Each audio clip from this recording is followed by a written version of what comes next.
สบายดีพี่น้องมื้อนี้แม่ใหญ่หงสิพามาสวนคือเก่าเด้อเสาร์อาทิตย์อยู่สวนมาสวนแล้วก็มาเห็นเนาะโอ้ย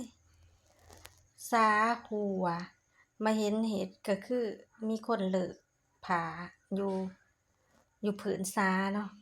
ก็เลยว่าได้เอาขี้ดินใส่เอาดินบล็อกเต็งแล้วก็เอายางรถเต็งอีกเทื่อนึงแล้วก็เปิดน้ำใส่มาเบิ่งมื้อนี้ หลังจากเปิดน้ำใส่แล้วเบิ่งคือว่าน้ำอยู่เนาะจะแม่นสระจักแม่นผู้ใดไปหือสาก็บ่ฮู้หลังจากแปรงสาแล้วย่างขึ้นมาบัดนี้ย่างขึ้นมาก็ว่าคือว่าหอมเห็ดปวกเลยไปส่องเบิ่งตายเห็ดปวกออกเนาะพอดีว่าบ่ได้เวียกได้งานมื้อนี้เลาะแต่เก็บเห็ดปวกเก็บแท้เก็บว่าเนาะช่วงเช้านี่ก็สิได้ดอกบาน เก็บดอกบานได้กระซ้ำหนึ่งก็ให้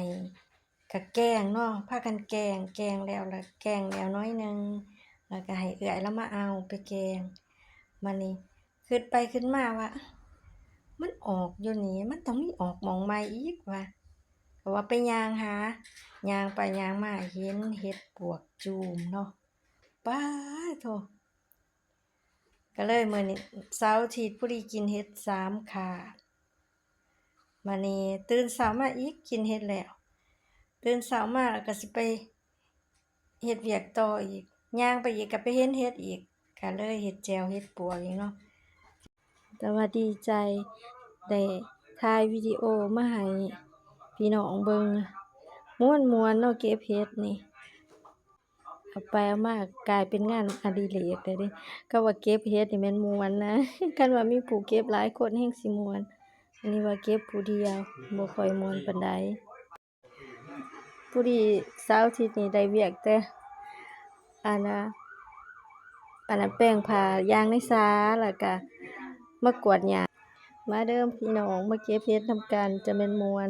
แต่ว่าเห็ดนี่ออกประมาณ2-3 วันเท่านั้นเนาะมันบ่ได้ออกหลายคันเฮาเก็บทันก็ทันบ่ทันมันก็บานถิ้มโทรชวนเอื้อยมาเก็บก็บ่มาเพราะว่าบ่มีไผว่างเนาะ เสาร์อาทิตย์พักมื้อเดียวไผก็อยากเฮ็ดเวียกไผมันคือกันกับเฮาเนาะเสาร์อาทิตย์อยากเฮ็ดเวียกเพราะว่าผัวมันพักการก็ฟ้าวไปเนาะฟ้าวไปเฮ็ดเวียก